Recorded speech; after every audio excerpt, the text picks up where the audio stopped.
আল্লাহ রসুল বলছে নাফরমানের কবর রাইখা যখন ফেরেশতা চলে যাবে, কবর ডান পাশের মাটি তারে একটা চাপ দিবে বাম দিকে, বাম দিকের মাটি এক ডান দিকে, আল্লাহর কসম ডান পাশের হাড্ডি পাজর ভাঙ্গা ডান দিকে বাম দিকে চলে যাবে, বাম দিকের হাড্ডি পাজর ভাঙ্গা। রাসূলুল্লাহ সাল্লাল্লাহু আলাইহি ওয়াসাল্লাম বলছে, বন্ধু দেখেন, হাত্তা তাখতালিফা আদলাউহু, এই দুই আঙ্গুল যেভাবে এভাবে একটার ভিতরে ঢুকে গেছে, খোদার কসম ডান পাশের হাড্ডি পাজর বাম পাশের হাড্ডি পাজর এইভাবে একটার ভিতরে ঢুকে যাবে। এটার অর্থ এটা।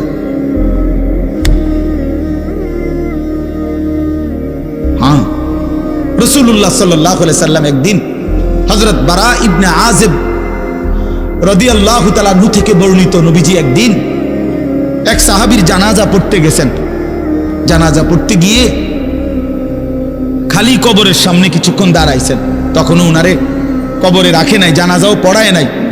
নবীজি আগে গিয়া কবরটার সামনে দাঁড়াইছে। হযরত বারা ইবনে আযিব বলেন, আমরা নবীজির সাথে ছিলাম। আল্লাহর নবী সাল্লাল্লাহু আলাইহি সাল্লাম কবরের খালি এই কবরে দেখা অঝরে কাঁদতে শুরু করছে।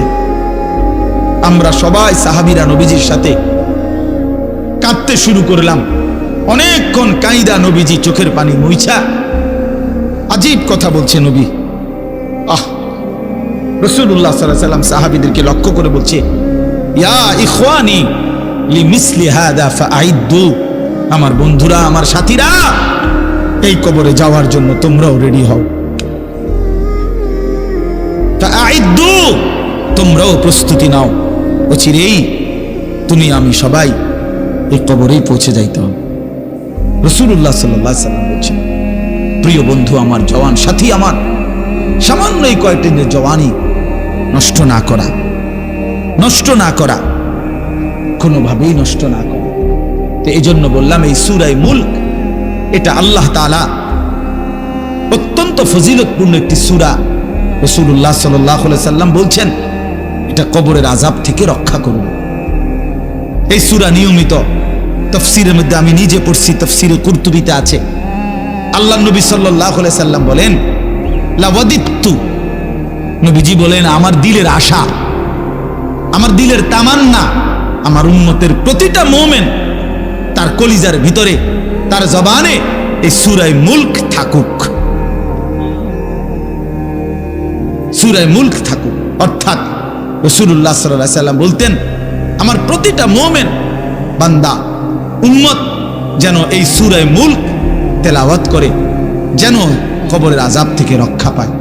নবীজি 5 ওয়াক্ত নামাজের পরে, আল্লাহর কসম ভাই, এখানে অনেক ওলামায়ে কেরাম আছে, আপনি জিজ্ঞাসা করুন, নবীজি 5 ওয়াক্ত নামাজের পরে, সরদারে দু আলম নবীর তো কোনো গুনাহ নাই, তিনি নিষ্পাপ, তিনি তো জান্নাত উদ্বোধন করবেন।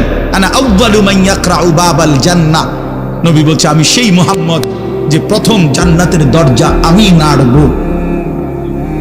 জান্নাতের কড়া নাড়ব আমি মুহাম্মদ। ভিতর থেকে ফেরেশতা বলবে আপনি কে? আমি বলবো মুহাম্মদ। ফেরেশতা বলবে আনতাজিরু লাক, আমি তো আপনার অপেক্ষাই করছিলাম, আপনি আসবেন বলেই তো অপেক্ষায় ছিলাম, আপনি উদ্বোধন করে দিলেই তো বাকিরা ঢুকবে। তো সেই নবী যিনি জান্নাত উদ্বোধন করবেন, তিনি 5 ওয়াক্ত নামাজের পরে ভাইয়া প্রতিদিন তিনি যেই কথাটা দোয়া করতেন, এর মধ্যে একটা দোয়া এটা, আল্লাহুম্মা ইন্নী আউযু বিকা মিন আযাবিল কবর ওয়া মিন ফিতনাতিল কবর ওয়া মিন ফিতনাতিল মাসীহিদ দাজ্জাল ওয়া মিন ফিতনাতিল মাহইয়া ওয়াল মামাত। আল্লাহ আমি কবরের আযাব থেকে পানাহ চাই। নবীজি নিজে বলতেন,